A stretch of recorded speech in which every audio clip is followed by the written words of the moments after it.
they also are excited and committed and pained at what is happening today, not just in Niger State, but in most of the northern parts of the country. Niger State government directs security agencies to rescue remaining abducted Islamia children. INEC concludes arrangements to begin continuous voter registration nationwide. There will be new registrants, requests for intrastate and interstate transfers, as well as the replacement of cards as provided by law. Nigeria Customs Service gives ultimatum to the owners of private jets to report for verification.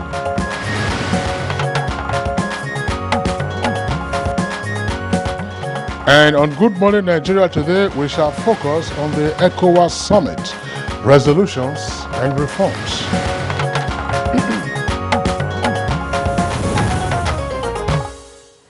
The resolutions of the ordinary session of the Authority of the Heads of State and Government of Ecowas will continue to remain indelible among member states. Kingsley.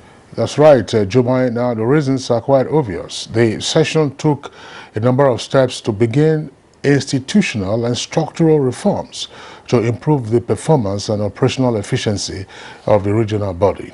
And to this end, the Ecowas agreed to reduce the size of the commission from the current 15-commissioner structure to 7-member commission effective March 2022.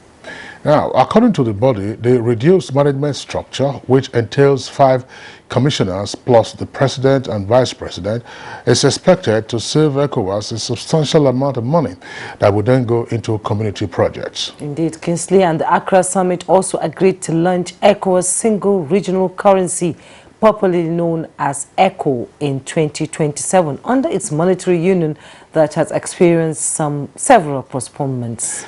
Now, Jumai, one important issue is the one that the summit adopted, which is the report resuscitating the ECOWAS Council of Wise Men. Of course, its sole purpose is to engage in preventive diplomacy with former Nigerian President Dr. Goodluck Jonathan, who is currently serving as the regional chief mediator on the Malian crisis, as the chairman of that council. And other resolutions of the summit include establishment of permanent forum of West African national security advisors to combat existing and emerging security threats, strengthening of ECOWAS humanitarian interventions, disarmament of the mercenary groups, as well as mechanism for rotation of ECOWAS member states to the position of chairmanship of African Union. Well, the resolutions are quite substantial, no doubt about that. But to what extent will the latest resolutions enhance the efficiency of the regional body and therefore ultimately foster economic integration as well as facilitating the movement of goods and persons, with each country taking responsibility along the line? And what should also be done to ensure the proper takeoff of the eco currency? And how would the resolutions at Accra strengthen the fight against terrorism and other emerging security issues in the sub-region? These are some of the issues we intend to raise in our conversation segment as we'll discuss the ECOWAS Summit, resolutions and reforms on today's edition of Good Morning Nigeria. I thank you for tuning in. I'm Kingsley Osadolo, welcoming you to the program. And I'm joining my colleague Kingsley to welcome you to the program. We are reaching you live from our network studio here in Abuja. We shall bring you our complimentary segments, including newspaper review, business, among others. But first, let's take our morning highlights of the news with Musbao Danwahab. Good morning, Musbao. It's a very good morning, Jumai and Kingsley. Welcome to the news. 15 out of the abductees from the Salihu Tanko Islamia School, Tegina, have escaped from captivity and are currently taking refuge in Kaduna State. The headmaster of the school, Abubakar Al-Hassan, disclosed this during a meeting with Niger State Governor Abubakar Sani Bello and parents of the abducted children. None of us here can feel the pains of the parents. We can only think. I know they're in pains. We haven't seen their kids for 3 weeks, but We're being very cautious in terms of operations so that we don't lose innocent lives. Meanwhile, Niger State Governor Abubakar Sani Bello has given the Joint Task Force and Vigilante Group in the state a marching order to go after the bandits and rescue the remaining abducted children and teachers of Salihu Tanko Islamia School, Tegina. The governor officially gave the order at Kagara Science College in Rafi local government area of Niger State, where 27 students, including others, were abducted in February this year. And what have you, they also are excited and committed and pained at what is happening today, not just in Niger State, but in most of the northern parts of the country. And we're all very depressed, sad that it has gotten to a point where we're no longer allowed to live our normal lives by bandits, but we have to try our very best not to make them succeed in forcing us to change our ways of life. They started by displacing farmers on their farmlands. Next, they moved to burning farms. Next, they moved to kidnapping children, forcing us to close our schools down. Now they've started attacking Islamic schools, and only God knows what next. And away from that, Information and Culture Minister Lai Mohammed has commended the Jigawa State government for embracing the federal government's Agric Revolution program, describing it as a signpost of success in making the state one of the most peaceful across the country. A citizen in Birnin Kudu, Jigawa State, when he led a federal government delegation to inspect Malam Alu Agro-Allied Farm in the state. This project is a clear testimony to the success of the agricultural revolution embarked upon by President Muhammadu Buhari. As His Excellency the Governor of Jigawa said during our courtesy visit this morning, said at least 2 programs of this administration, the Anchor Porous program and the Presidential Fertilizer Initiative, have succeeded in revolutionizing agriculture in Nigeria. And I think there's no better testimony to that than what we have seen today at Malam Alu Agro-Allied Farm. There is CAC too for those people who want to build a factory. And that support has been there and many are enjoying. And on the rice millers, you get CACs to set up a factory, and you get paddy aggregation, money to buy paddy, working capital. What else can the president do? President Muhammadu Buhari has appointed George Abang Ekpungo as the Secretary of the Economic and Financial Crimes Commission, EFCC. Excuse me. The appointment is for a fresh tenure of 5 years. Also appointed are board members of the Economic Commission Lukman Muhammad South, Anumba Adeze Southeast, Kola Rahim Adishina North Central, and Yahya Mohammed Northeast. The appointment is in line with Section 2, Subsection 1 and Section 4 of the EFCC Act 2004. According to the statement, EFCC has been operating without board members since 2015. The names of the appointees will be forwarded to the Senate for confirmation. Preparations have been concluded. Arrangement has been concluded in more than 2,600 registration centers nationwide for the commencement of a continuous voter registration with effect from June 28. INEC Chairman Professor Mahmoud Yakubu told media executives of the Commission's readiness during an interagency consultative meeting in Abuja. To undertake the CVR exercise over a period of at least 1 year. There will be new registrants, requests for intrastate and interstate transfers, as well as the replacement of cards as provided by law. President Muhammad Buhari wants Nigerian youth to optimally explore his youth-friendly programs as foundation to fast-track their desire for political leadership. At a maiden Progressives Youth Conference held in Abuja, the president urged them to aspire for a better future by being worthy ambassadors of a united Nigerian. This conference is therefore very timely, coming up not too long after our party membership registration exercise and just before the commencement of congresses starting from our wards.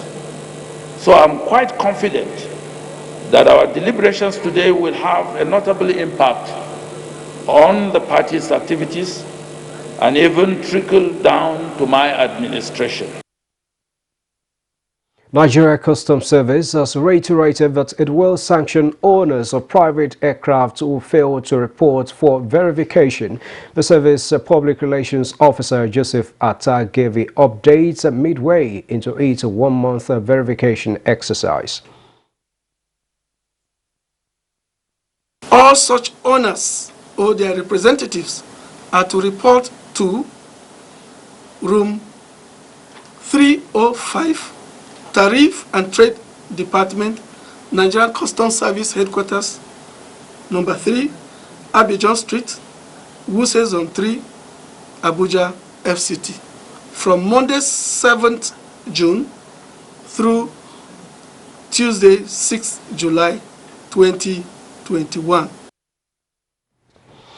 The Nigeria Center for Disease Control, NCDC, has confirmed 86 new cases of COVID-19 and 1 death in Nigeria as of 21st of June 2021. The breakdown of the new infections shows that Lagos State has 52, Ondo has 31, while Adamawa State recorded 3 new cases. Nigeria now has 167,292 confirmed cases of COVID-19, out of which 163,797 were treated and discharged, while 2,118 died of the virus. That's the morning news on Good Morning Nigeria. The program will continue in just a moment with Kingsley and Jumai after this break. There are certain moments in the day when I need my me time to just unwind and indulge.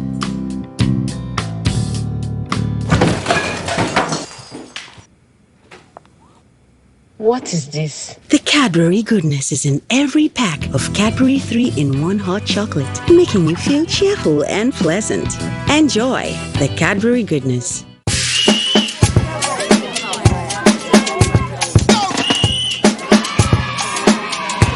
Our hands can pick up harmful germs. Safeguard soap not only removes germs, but continues to fight germs even after wash.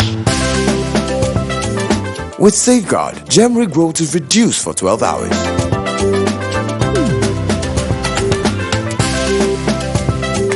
So, use Safeguard to safeguard your family to promote healthy habits.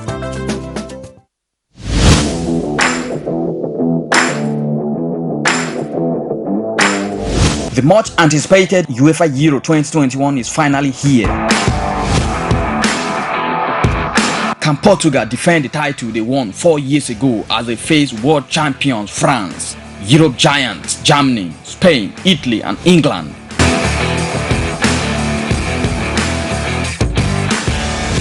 Catch all the action via live transmission, in-depth studio analysis, fixtures, results, updates, and lots more on NTA, Africa's largest TV network. For sponsorship and advert placement, contact Bola on 08037044286 or Idris on 08034633644.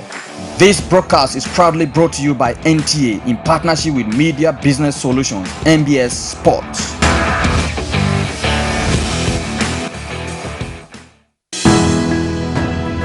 The counsel of our fathers. My advice to these young people is please do not take us back to those harrowing days. You probably do not know what it is. Nigerian youths, let's build our nation together.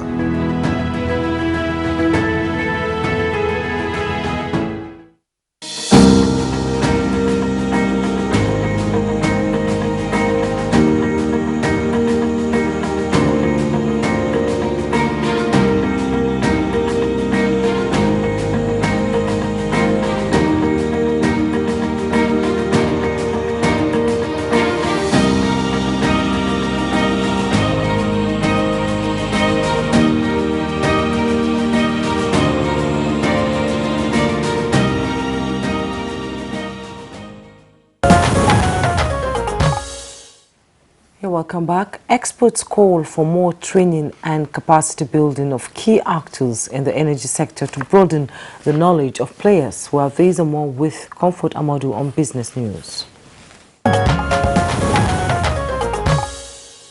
Pathways to reaching net zero by 2050 have to include first ending energy poverty by 2030. Nigeria plans to connect more communities to off-grid power and reliable energy sources, as well as reduce carbon emission by 20% by the year 2030, in line with globally endorsed climate change agenda. With governments working to increase contribution to sources of renewable energy mix, experts and partners advocate multilateral approach, capacity building and alliance with relevant agencies to promote the markets of renewable energy, quality and statistics of the sources to attract foreign direct investment to the country.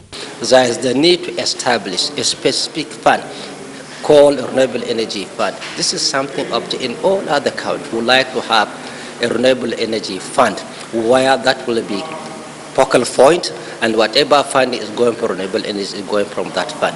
There will be a lot of new company creation, and these new companies that generally develop in a quite dynamic way internationally. We see this in all countries where solar energy makes a step to competitiveness, is that many jobs in the order of 100,000 of jobs are going to be created in the next 5 to 10 years. The opportunity also we're going to have generate revenue in terms of technology acquisition, capacity building, and outright funding from the International Climate Finance is very huge. So we need to diversify our budget space. So we are conducting a research on the possibilities of using these sand dunes to produce silicons. Because when we get silicons, 50% of cost of solar panel will come down. With Business News, Comfort Amadou. Thank you, Comfort, for the business package. Coming up next for us now is Newspaper Review.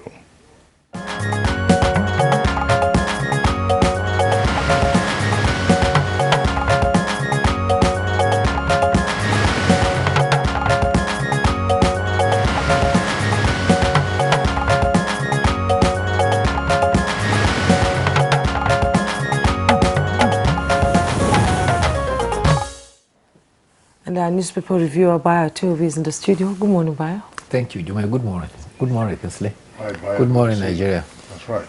Jumai? Yes, let's begin with the leadership newspaper. And Nigeria may earn 4.62 billion naira annually from electronic transfer. That's attributed to the World Bank. And the bold headlines we have: search for PMB's successor begins as APC stakeholders list criteria. You find details on page 4. With Rider, we must set agenda for next president now. Okorocha, rise and take your rightful place, party leaders tell youths. Let's forge a better future for APC. That's attributed to President Muhammadu Buhari. And other headlines: COVID-19, UAE slams fresh travel ban on Nigeria. You find details on page 20. Kaduna to conduct local government poll with e-voting. Details on page 10. And World Trade Organization considers Nigeria 3 orders as vaccine production hubs. Months after launch, Ebube Abu yet to get legal backing. And that's it from the leadership newspaper. Kinsley? All right, let's take a look at the Nation newspaper. From above the name flag, we have the following headlines. 774,000 jobs, that's the kicker. Hiccups stall stipend payment. That's on page 7. Plateau Governor and IG launch security vehicles. Monarch pledges support. Emirates Airlines suspends flights to and from Nigeria. Below the name flag, it says Abaribe to APC and PDP don't deny Southeast 2023 presidential ticket. Tough times await illegal arms bearers, Buhari vows. That's the headline for the lead story. And with the rider, APC youth seek 10,000 appointment slots post 2023. APC youth seek 10,000 appointment slots post-2023. Banks renegotiate loans for top borrowers. APC will face big challenge after Buhari says Lawan, that's the Senate president. Niger governor inaugurates security forces. You can see members of the special squad deployed to battle bandits, and the governor there, it's one of the photographs below, addressing them. And that was in Kagara, the emirate that covers Tegina, I believe, where the pupils of an Islamia school were kidnapped over 2 weeks ago. Reprint your exam slips, JAMB tells candidates. That's page 5. Now, it is not all candidates who have been asked to reprint their exam slips. Those candidates affected by the centers, 25 or so of them, blacklisted by JAMB. So they are the candidates who have been advised to reprint their exam slips because they will have an opportunity to write the exam in the coming days. 18 billion naira grant for universities take off. Page 7. Bio. Thank you, Kinsley.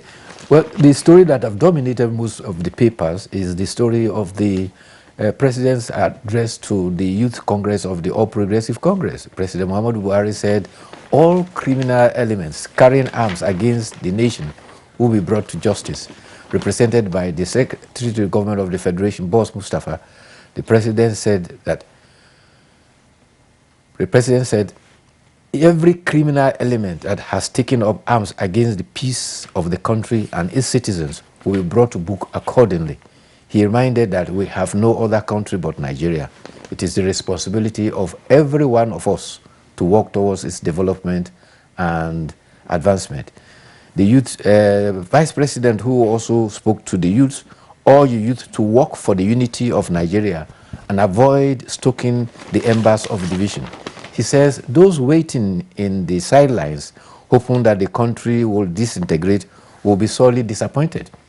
He said, I am very sure those of you, the youths sitting here today, will prevent that from happening. He, however, stressed that this country can take all of us, regardless of tribe, religion, gender, or age. He enjoined the youth to seek seriously ways of continually to make the union fairer, more just, and better for all. The Senate President also had this to say. He said, whether we like it or not, the truth is President Muhammadu Buhari remains the person with the bulk of the support APC gets across the country. He adds, however, that when he leaves, he will still have some roles to play. But I dare say that it is after he leaves office that APC will face challenges. He therefore advised that. So we need to do a lot to build this party, and we will need our youths more than ever before. He also pointed out that the Senate, the administration will continue the legacy that has been established by the President administration. He told the youth that the amendment of the Constitution will give significant roles to the youths. Yesterday, Kinsley asked, what has the Niger State government been doing with the overwhelming dominance of banditry and criminality in Niger?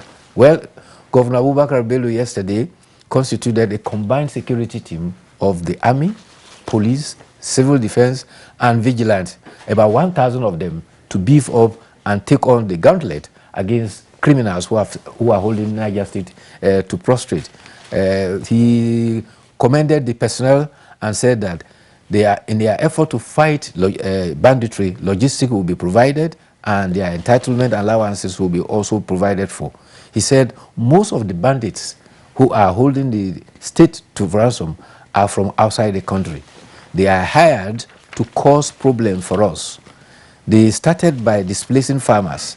Next, they moved to burning farms. Third, to kidnapping and forcing us to close our schools. The governor who met with parents of the 136 peoples of Islamia abducted from Tegina said that government is exploring all avenues for their release. Even we have ruled out payment of ransom, it is time to end the activities of the bandits. The headmaster of the Islamia school, Abubakar Al-Hassan, says that the action of government to combat the bandits is welcome, provided that their pupils will be brought back safely. The Emir of Kagara also called for cooperation from all to support the governor in fighting the banditry.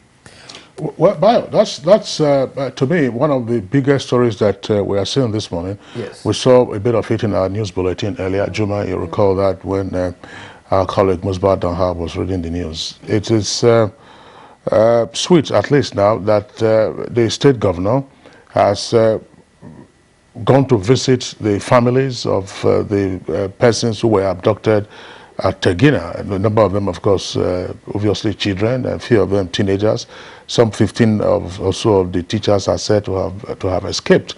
It's giving them the assurance, and the photograph that we saw earlier on the front page of the Nation newspaper also has indicated that, well, the state government is setting up and deploying its own security mechanism to deal with these bandits. But there is a bigger story, if you ask me, namely what the governor said. And we dropped hints of this here and there sometime in the past. The governor says, look, these bandits are foreigners. It means that foreigners are levying war against the Nigerian state and the Nigerian people. What is the reaction of Nigerians to what is happening? And let's see the description that the governor gave. One, they chased farmers off their farmlands. Yes. Two, they burnt down those farms. And then three, now they have started kidnapping children in schools, so that they are also closing down schools. In Zamfara, I'm sure Bayo, you recall a couple of weeks ago, we discussed also in Good Morning Nigeria, where bandits were engaging in protection racketeering, saying, look, villagers must first come to work on their own farms, that's to say the farms of the bandits, before they go to work on theirs. And I was saying the other day that perhaps after a while we're going to have bandits commodities board who would detect how much you can grow or how much you can harvest. You also saw what happened in Borno, where people went to the farms to harvest and they were butchered. Yes. So, rice farmers. What is happening? Are there forces that are targeting Nigeria's drive towards food sufficiency? Go to the market. I don't know whether you go. I go to the market. Juma, obviously, you go. I'm sorry, I'm not being sexist. See the way prices are skyrocketing of food items. So, is it that places from where we used to import certain kinds of foods, you are having collaboration between these ragtag bandits to say, look, destabilize their farms, destabilize the agricultural system, impact their food security? Because if farmers cannot go to the farms, what are you going to harvest? When I come in, Kinsley, when they say these people are foreigners, it must have taken them quite some time to get a foothold in the place where they're operating. Of course. Yes, they must have homes, they must have families, they must, they can be traced. And one thing I can't wrap around my head is, where can you hide 136 children? In the bush. In the bush. Children. In fact, emphasizing not adults, children. One paper published a photograph of the guys, the bandits who abducted students of the Federal Government College Yauri. And if you see them from their comportment, tall, lanky, sleeky guys, they look like Tuareg, who are obviously foreigners. And they are the ones holding us and our education system, our citizens, to ransom. So there's no gainsaying the fact when the president emphasized that they will be brought to book. But the earlier it is done so, the better. The better, because I still think, Bayo, that, if these people are foreigners, that's why it's so easy to kill Nigerians. They don't have anything at stake. Some of them are from Libya, some of them are from Mali, some of them are from Niger or wherever. But wherever they are from, we must prove to them that the blood and the lives of Nigerians are not for them to take so easily. And talking about food prices, security, yes, certainly is a consequence of the fact that our farmers who are productive can no longer go to farm. And in the interim, the only remedy that can be done is to release food from the grains reserves to beat down the prices until normalcy can be restored. There have been several initiatives. Can it be sufficient? Well, in the meantime, that will, if call that half bread, it is better than none. But in the meantime, there are now positive initiatives being taken by state governors to tackle insecurity, rather than lamenting that we are waiting for the federal government or waiting for the center to come and help us. Yeah, that's a good point. At the state government, we have seen that. Yes. We have seen that in Kebbi State. Yes. We're seeing that now in Niger, and we hope it is sustained. There was a bold step also in Rivers. In Rivers, there was in Lagos. In Lagos, yeah. But you see, all those anchor borrowers programs and all the agricultural schemes and the financing and funding, if farmers who got these facilities are unable to go to their farms, tend their farms, how will they repay their loans? Yes. And I'm saying that from a strategic point of view, we have to interrogate this, even from just the sociology of criminality. Let's take a look at it. I mean, for those who have studied crime and criminality in Nigeria over the decades, you will recall, Bayo, that immediately after the Civil War, that was when we had an upshot in armed robbery. Armed crime. Now, how were the armed robbers operating at that time? In the 70s, in the beginning, when they were highway robbers, they would stand in front, they would stand on the highway, and then, of course, flag down an oncoming vehicle. And because of our respect for human life at the time, of course, the motorists will stop because you have seen a person in the middle of the road. So motorists, of course, who stopped, they got robbed. Then after a while, it became both hazardous for the robbers themselves to stay on the highway or for drivers to stop. Then they started using logs to block the highway. Then, of course, it was escalating. But it was never the case. The point I'm trying to make, Bayo and Juba, is as follows. It was never the case that you had armed robbers firing sporadically at vehicles in motion. At least they did something to destabilize to immobilize the vehicle so that when they got to the occupants, they robbed them and they left. But these bandits and kidnappers you have these days, when vehicles are in motion, they, as the saying goes, spray them with bullets, and then that's the way they carry on. Just to buttress the point that perhaps these persons are probably not Nigerians. Yes. Well, the other area of crime success too is in the FCT, where the police command neutralized suspected armed robbers who were trying to operate at a hotel in Kubwa. One of the robbers had to pay the supreme sacrifice. He sustained serious gunshot wound and gave up the ghost before he was taken to hospital. However, the Abuja Police Command spokesperson Mariam Yusuf says that they are on the trail of the others who had fled. Also at Kaswandere, in the suburb around Gwagwalada area, one Dan Lami Abubakar has been arrested. He was found to be charged for culpable homicide for stabbing a woman and collecting her techno. Unfortunately, that woman died from that. Later on, the investigating police officers discovered a sharp knife with the chap and the telephone he stole from the lady. Because of a technophone, he stabbed the woman and killed her. Took a life. Unfortunately, well, if the person is arrested, he has to face it. Bayo, there is a developing story. We've just been advised by our news crew that this is coming from BC Kazim, who is the core education officer of the Federal Road Safety Corps. It says that the Federal Road Safety Corps has reported a burning tanker around Romona Trailer Park at Ogere. Ogere is on the Lagos-Ibadan Expressway. That's Highway A1 in the highway code. So the Federal Road Safety Corps has reported a burning tanker around Romona Trailer Park at Ogere. Number of vehicles involved cannot be ascertained just yet, as the Ogun State Fire Service and FRSC, that's the Road Safety Cooperatives, are managing the traffic situation. Motorists are therefore being advised to be extra careful or to avoid the expressway for now, as diversion is being contemplated. Once again, there is a burning tanker at Romona Trailer Park at Ogere, which is on the Lagos-Ibadan Expressway.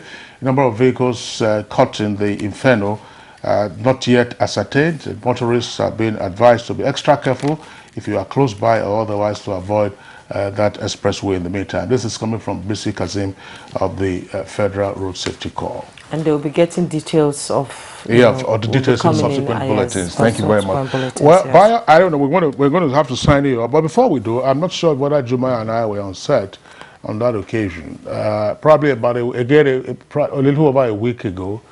You recall, Bayo, there was a report of a South African woman who gave birth to 10 children. 10. Yes.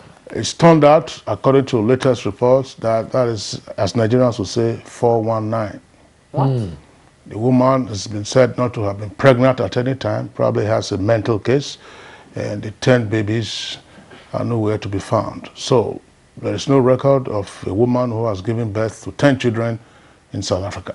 In fact, at that occasion, they said they already had 2 children before the other 10. Yeah, twins, yes. And the husband was out of job. He had no job. And everybody was very sympathetic, not knowing that it was just a con. That's right. So, Baya Twebe, we appreciate you being around. We'll see you again tomorrow. All right, it's Good Morning Nigeria. We're live on the network service of the Nigerian Television Authority. We're taking a short break now. When we return, we'll be dealing with ECOWAS and the outcome of its ordinary summit that took place in Accra, Ghana. Reforms and resolutions.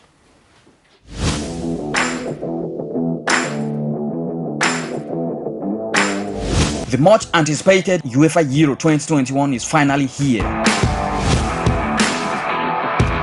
Can Portugal defend the title they won 4 years ago as they face world champions France, Europe giants Germany, Spain, Italy and England?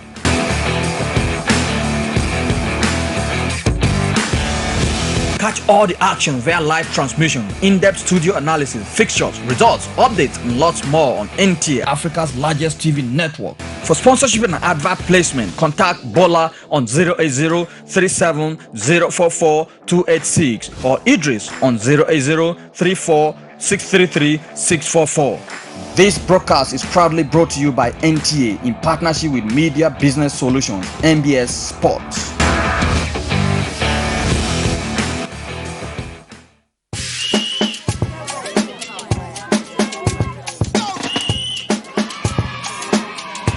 Our hands can pick up harmful germs. Safeguard soap not only removes germs, but continues to fight germs even after wash.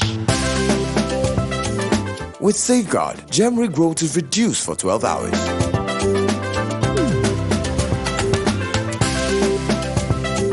So, use Safeguard to safeguard your family to promote healthy habits. The counsel of our fathers. I believe we have fought one civil war too many in this country. So those who experience it will run away from it. Nigerian youths, let's build our nation together.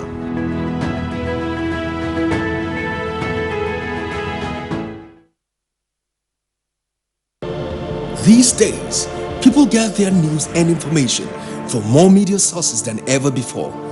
Some of the news and information given are fake, unverified, doctored, and manufactured to create confusion, stir disaffection, and cause disunity. Before you believe or share any news, ask yourself, is this real?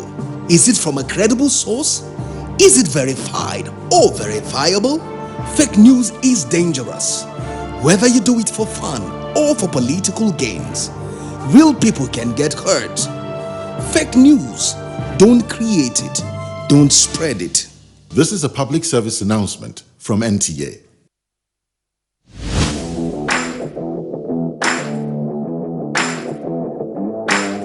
The much anticipated UEFA Euro 2021 is finally here.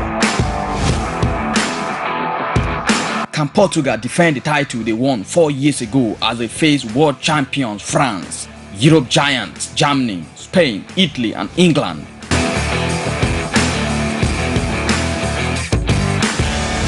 Catch all the action via live transmission, in-depth studio analysis, fixtures, results, updates and lots more on NTA, Africa's largest TV network. For sponsorship and advert placement, contact Bola on 080-37-044-286 or Idris on 080-34-633-644. This broadcast is proudly brought to you by NTA in partnership with Media Business Solutions, MBS Sports.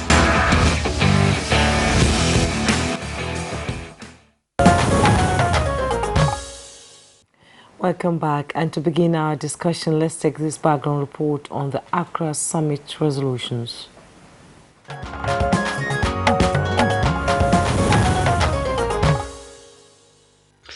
The establishment of the Economic Community of West African States, ECOWAS, on 28 May 1975 is to, among other objectives, promote economic relations and activities among member states.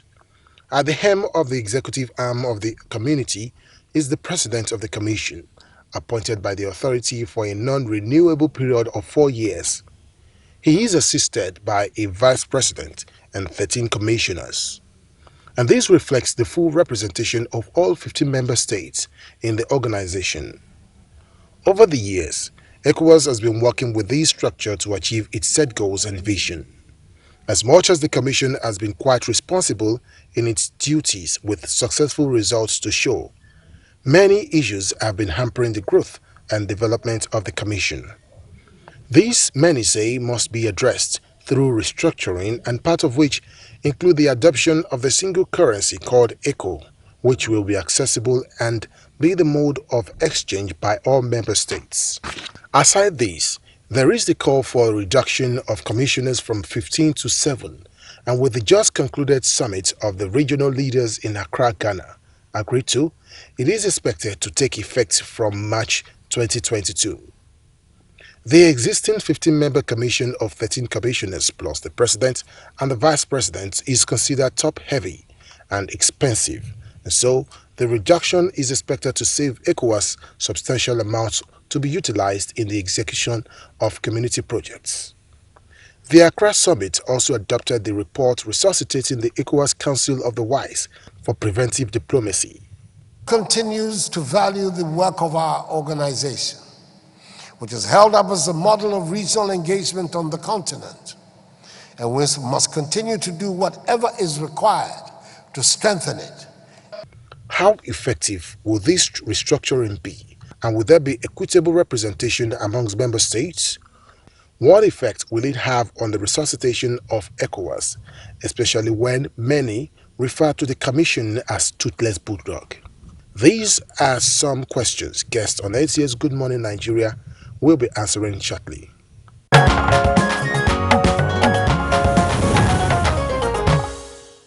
Thank you very much for that background. With us in the studios to discuss this issue, let's welcome one of our regular foreign policy analysts, Ambassador Bulus Lolo, who is a former permanent secretary in the Federal Ministry of Foreign Affairs. Ambassador Lolo, delighted to have you again on Good Morning Nigeria. Thank you, and good morning, Kingsley. Also here with us in the studios is Dr. Adoye Matthew Omale.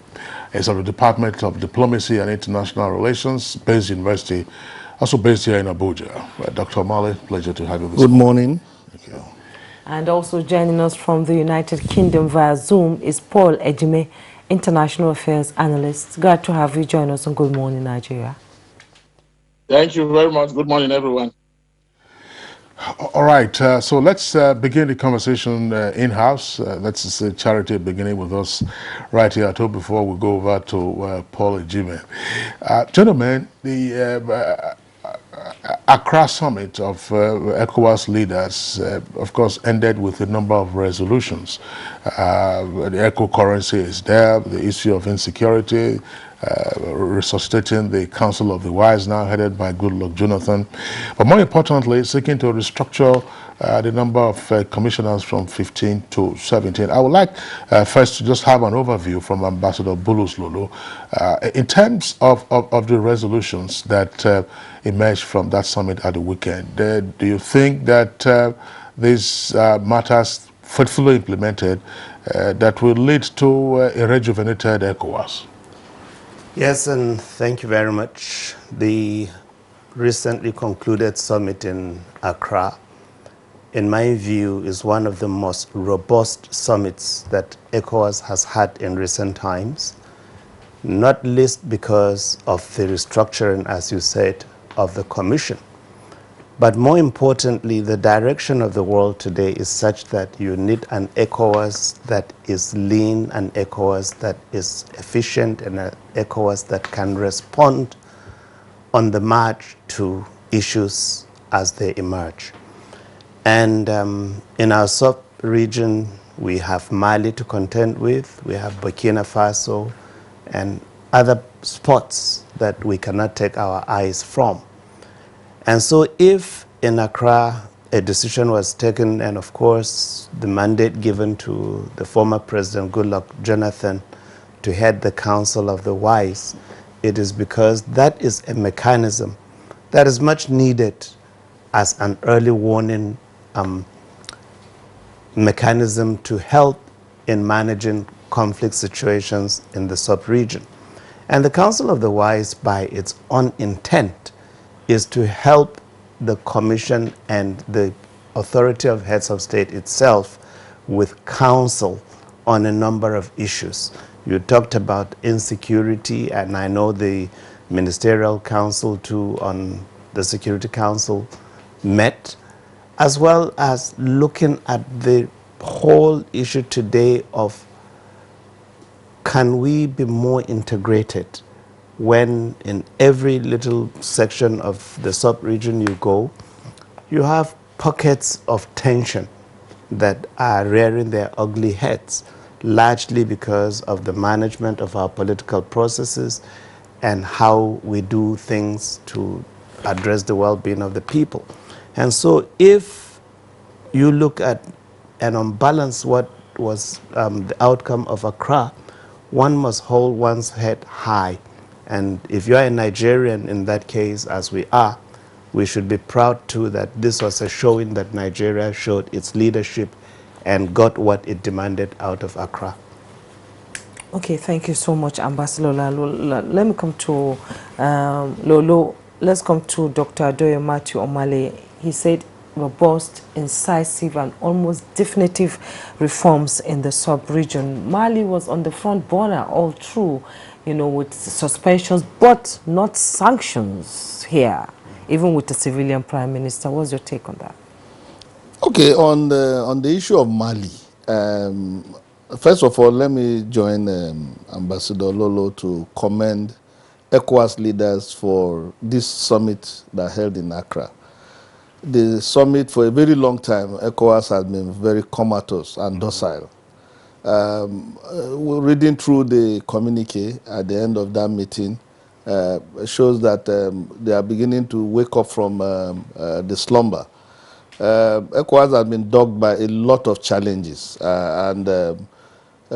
reading through the communique, it gives hope that at least for once they are beginning to put the issues on the front burner of discourse within the sub-region. On the issue of Mali, a threat anywhere is a threat to everybody. And it is clear that all the gains that was achieved in the last 20 years in terms of democratizing the sub-region is almost, is rearing, military intervention is rearing its ugly head. Our political instability is beginning to crop into the sub-region. Look at the case that happened in Niger after the election. If it were not God intervention, something. Look at the case of Cote d'Ivoire when Alassane Ouattara won the election. Look at the case of Gambia when Yahya Jammeh lost the election. So instability was beginning to crop in, and the leaders have to take this type of proactive measures by instituting the Council of the Wise to intervene by activating preventive diplomacy, as the case may be. So I think it's a proactive step. But the problem now is, having said this in the communique, in terms of actual implementation, what happens? You could see from the communique, members are not contributing as they should contribute to the funds of the Ecowas, in as much as they have set up committees to try and encourage countries to make their contribution. Ecowas cannot function without the needed funds. Most of the activities, even the Council of the Wise, they cannot function if they don't have the funding to move around, do their research, do shuttle diplomacy, interact with all the contending groups, and so on and so forth. So it's a very big challenge. And then, like most of us, most of Africa, where we keep on creating, duplicating. You know, if you look at the ECOWAS structure, there are lots of duplication. There are lots of groups that have been put on ground, even outside the main commission of 17 that is being streamlined, there are several other. Can you specify? Yes, you have a peace and conflict resolution committee, while you have the committee, the commission on political and social change. You have other committees within crisis intervention group of ECOWAS. You have other committees at the level of the commission, and so there are lots of and all these things there's no fund to fund most of these programs, and it's not taking a lot of programs that matter. You could just, if ECOWAS is facing economic integration, for example, in the next 5 years, we finish with economic integration. If it's security challenges, but they seem to take so many things at a time, and then before you know it, like if you look at the communique, a critical analysis of the communique will show you that so many issues, and it will be too much for them to implement. In the case of the ECHO, it has been there for a very long time. It has been there for more than, it was supposed to take off in 2020. It couldn't take off. Now they are projecting 2027. The division between, and one of the things that the communique didn't address is the latest division between the Francophone and Anglophone countries. That bridge between the two is not there. Some of the Anglophone countries went to Macron and started announcing taking off of ECHO. That compromised the sovereignty of West Africa, because only them, and they are still tying the West African economy to France. Because you know, when I watched that thing on television, I was seriously touched, because okay, sir. All right, Dr. Malik, thank you very much. Well, of course, we'll get into the details of some of those key issues, including the echo currency that you just mentioned. Let's go over now to Paul Ejime, who is with us via Zoom. You can see him there on the right side of your screen. Paul, of course, you are an expert on ECOWAS issues.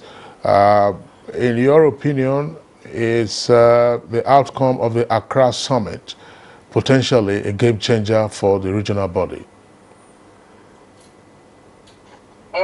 Well, I think let me join the ambassador and Dr. Mali in saying, well, there is for a change for over some time. This is a good one, because, like he said, it appears that reality is dawning on those who are in charge of ECOWAS.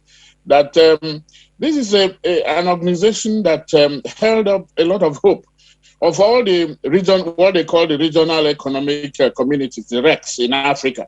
ECOWAS was a trailblazer in the way it handled conflicts, conflict management and resolution, Liberia, Sierra Leone, Guinea, Cote d'Ivoire, and all that.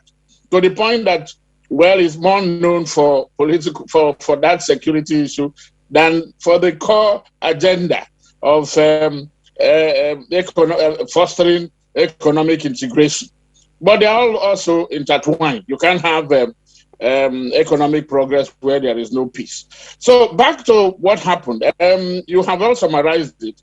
The collapsing or bringing the commission now to a 7-member one, 5 commissioners plus the president and then the vice president. It's been there. And what has happened is that when ECOWAS became a commission in 2007 from an executive secretariat, it had 9. The idea was to have 7 commissioners and then the president and vice president.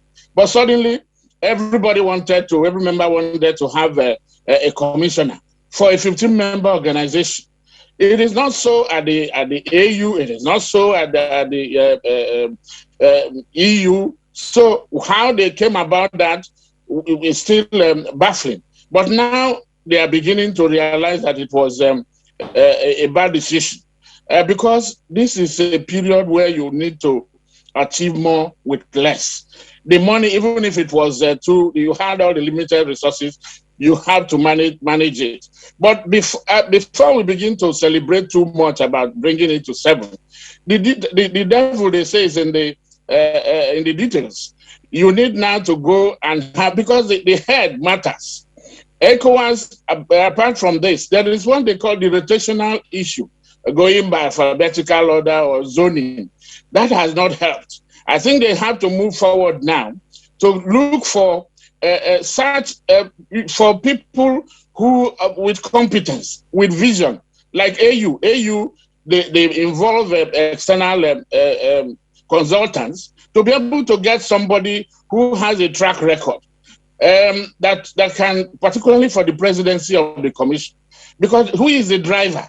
He's the man that will sit on at the wheel and do things. You can begin to do things with the other ones about commissioners, but for the presidency, they have to go beyond just making it a 5 or 7 member commission to now bring somebody ahead that is not malleable, that is not afraid to take decisions because they are always referencing to their presidents instead of to the commission. Allegiance should not be to the country where you come from. It has to be for the community.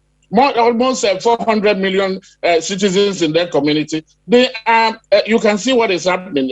The index, the development index, shows that Ecowas, members are suffering. Poverty rate is members is high.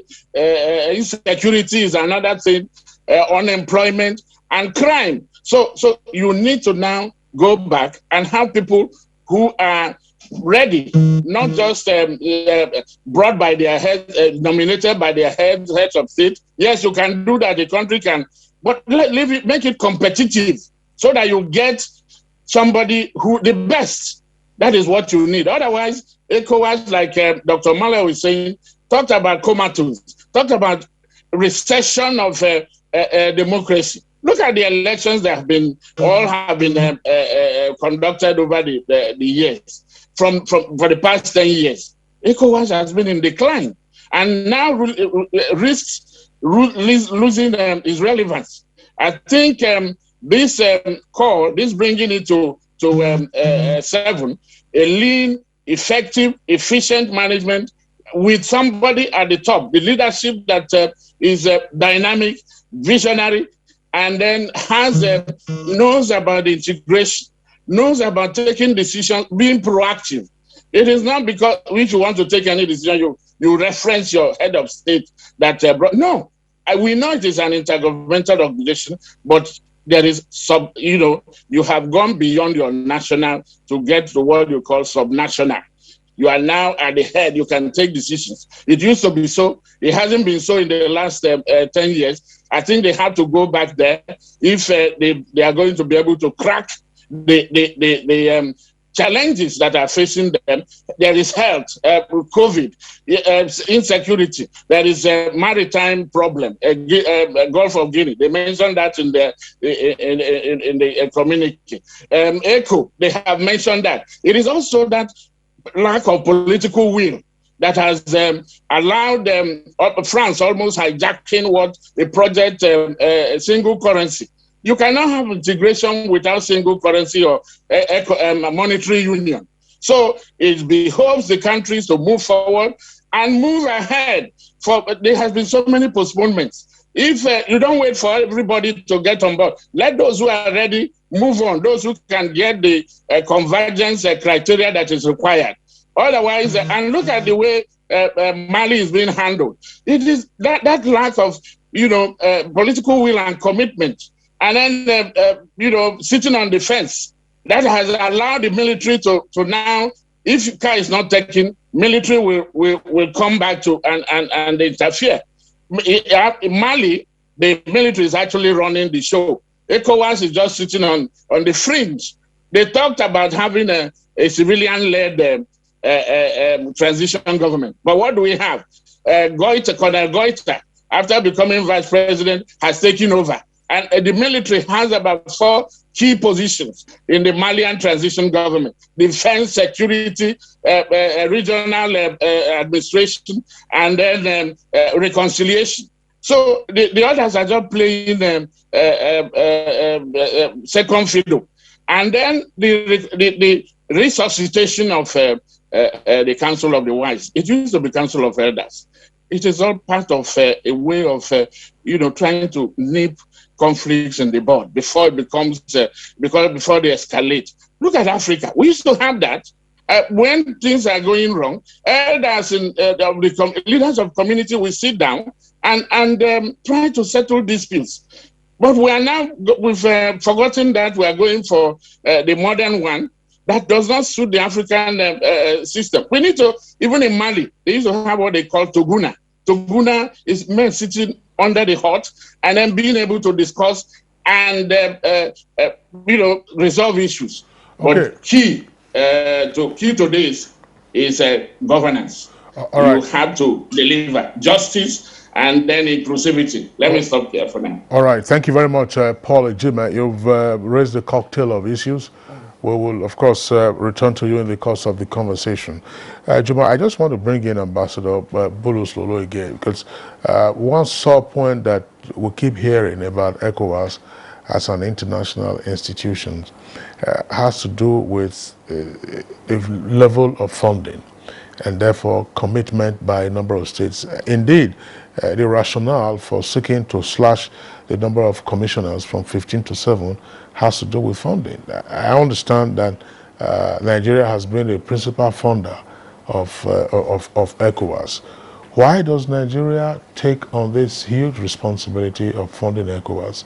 And as a corollary to that question, why do other members of ECOWAS not put their money where their mouth is?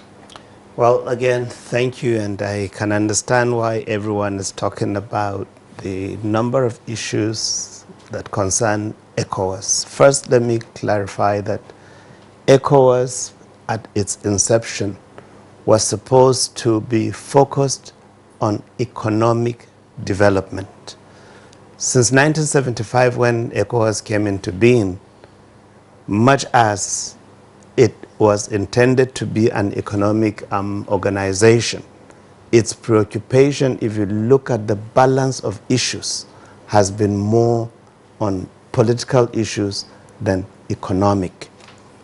And then to your direct question on why Nigeria is funding or bearing the largest share of the budget, first, you do have scale of assessment. This applies at the United Nations, in the African Union, and then here in ECOWAS, based on your economic might, and where then your income level is at a certain threshold, it is expected that you will pay a percentage. And it translates in the case of ECOWAS that Nigeria bears up to 65% or even more of the ECOWAS budget. Now, if there are issues about other member states not contributing, it is a function of a number of factors, either because they are not committed to the organization or they simply do not want to bear their responsibility. And this is the area where in 2013 or 14, when the commission was increased from 9 to 15, I remember then I was in Ethiopia and I felt horrified because I felt that Nigeria failed in that instance, because you cannot give each and every country, including countries that pay less than 2% of the budget, a post of commissioner that is even more when it comes to the income and the cost of maintaining that commissioner would be higher than the amount that the country was contributing to the commission. But it's not peculiar to ECOWAS. Even the UN is not immune to funding issues. It's just that the scale of it is different. The African Union is dogged by the same malaise of poor funding. In fact, if you go to the African Union, about 98% of the program budget of the African Union is funded by external partners. Contribution by member states is barely 2%. Now, how do you demonstrate your commitment? How do you demonstrate ownership? How do you want to exercise your sovereignty if you don't put your heart where your mouth is? With ECOWAS, and I pray that with this restructuring, Nigeria will look deep into how the resources are managed. Will look also into how services are delivered, so that not only because ECOWAS is headquartered in Nigeria, but more because Nigeria is the largest contributor to the ECOWAS budget, we need to dictate the direction of ECOWAS. And when you put your money as an investment, you expect some benefits to come to you. There have to be tangible benefits that come to Nigeria and Nigerians for what we are doing in ECOWAS. And I hope that not just government, but ordinary Nigerians will take an interest to see and know whether or not ECOWAS is serving their interest. But, as Dr. Ejime said, ECOWAS is Africa's foremost regional economic community. It is also the largest. It has the largest market on the continent. There is great potential in ECOWAS, but that potential will have to be tapped, as well then as let the owners of these potentials guard them jealously. If not, I'll use the word vultures, but in an advised manner. By vultures, I mean people who don't kill, but they like to eat. That's what I mean. Scavengers. Scavengers, indeed. Ambassador Lolo, I will be staying with you for a bit. Dr. Omale raised a very fundamental issue. He said the ECOWAS used to be, sort of docile, but now in this Accra summit, it's like they're being more proactive. But what he's talking about is the communique is so loaded. Implementation is key. As we continue to play the big brother role in Nigeria, we fund them, but the respect isn't there. You'll excuse me if I keep going back to what I know by saying, take even UN resolutions at every session. In fact, member states, and this is the fault of governments, tend to adopt more resolutions than they have the capacity to implement. So if you find the ECOWAS resolutions out of Accra to be loaded, they are hardly new. They are carryover from previous discussions. Twice a year, ECOWAS meets. Now, the president of the commission is expected and normally renders a report every 6 months to the commission. But it's one thing to agree on a document, but it's another entirely to carry it through. And this is where accountability comes to play. For me, I would love to see us having that capacity and capability to assess productivity and equally monitor and evaluate results, so that it's not just sitting to say today you are setting up this body or that other commission, but to see whether or not you have the ability to follow through. And that's why the many resolutions that have been adopted, just like policies in this country, were they to have been fully and effectively implemented, we would not be where we are. So in a nutshell, if I've answered your question, it is simply to say that we adopt more and our ambition is higher than our strength, and that needs to be checked. And I do hope that it is this lean commission now that will lead us in that direction.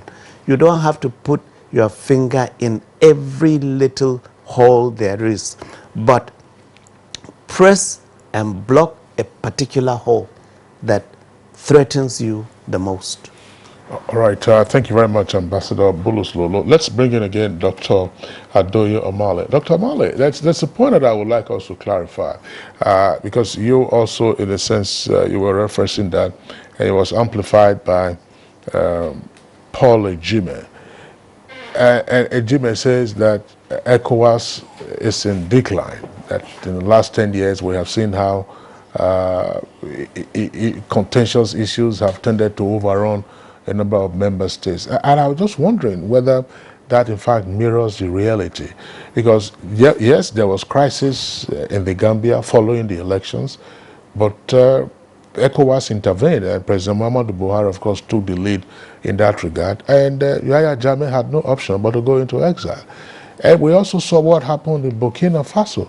Blaise Compaoré was on the verge of setting that country ablaze, and some soft landing was arranged for him. Well, Mali has been intractable for a number of years. It remains a sore point, no question about that. But if you look elsewhere around West Africa, in terms of political stability now, not the issue of insecurity, will it be a fair assessment to say that ECOWAS has been in decline? Well, when we talk about political instability, it's not only about regime change. We are talking about conduct of elections in most of the West African states, even where democracy exists.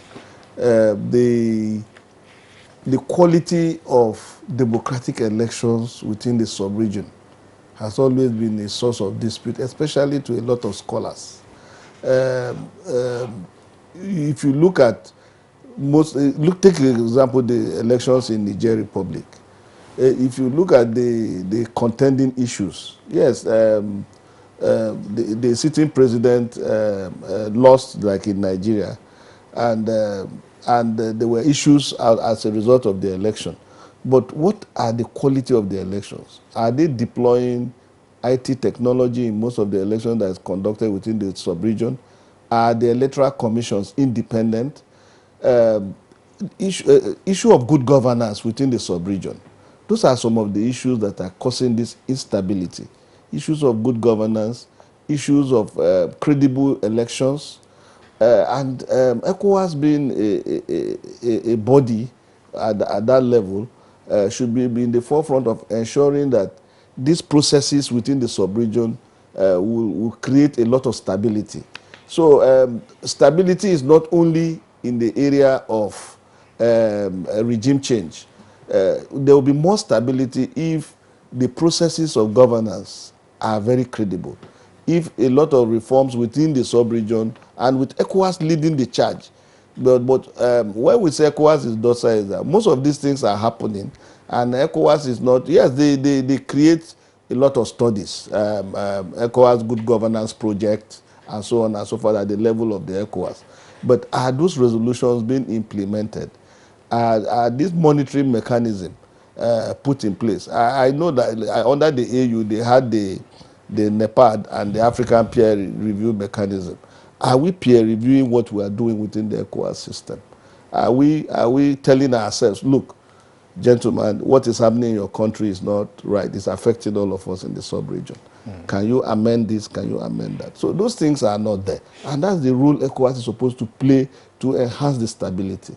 Yes, when crisis bursts out, they will institute a committee of the wise who will go and intervene and so on and so forth. But we want, the argument is that for there to be stability, you have to get your good governance right in most of the countries. For there to be stability, you have to tackle corruption holistically. But there are still national sovereign responsibilities, so that a supranational entity such as ECOWAS cannot pretend to be running the affairs of its individual member states.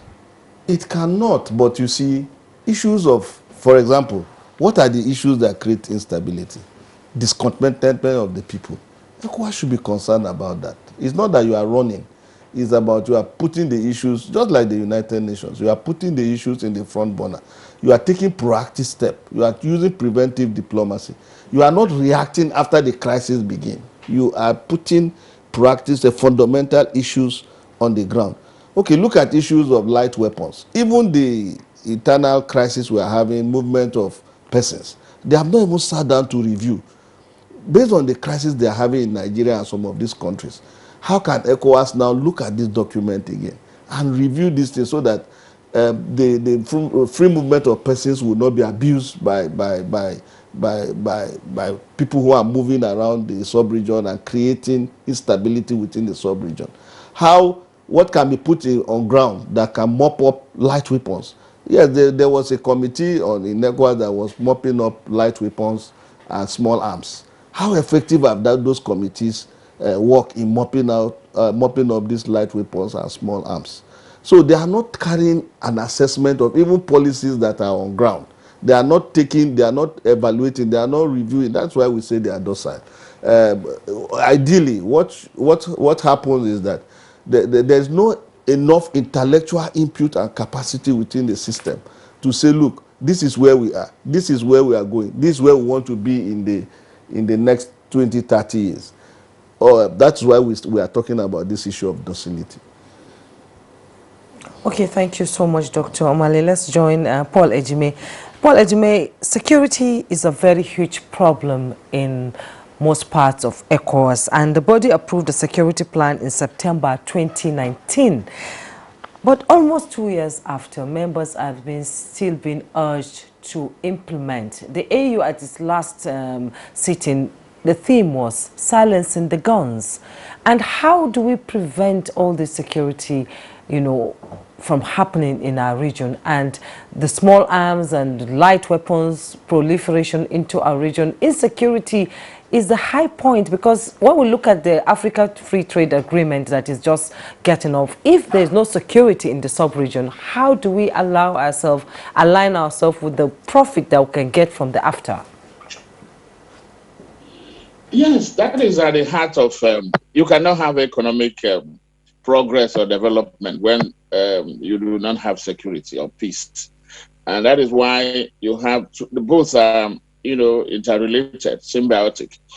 What has happened, I would like us to look at it from two levels, the micro and the macro. That is, national members at their level will have to play a role to make their own boundaries, their own territory peaceful. And then you now extrapolate that and get members, your neighbors, and then get the regional organization.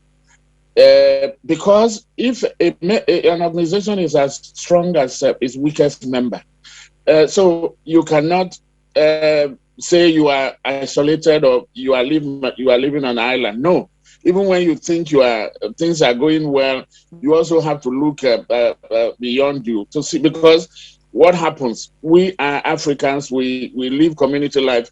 What happens in Ghana, can affect the neighbors. In fact, the world is a village. So you cannot sleep when your neighbor's house is on fire. So these are the levels. At the national level, elections, like we said, there are drivers and triggers of this insecurity or conflict that we're talking about. It comes from governance at all levels, economic, political. What government is about? It is about the welfare of the people, about ensuring respect for human rights, about their well-being. Something like employment, something like social. You notice that some of our Africans, even though we have our people servicing or manning the health systems in other climes, the health system in our region is weak and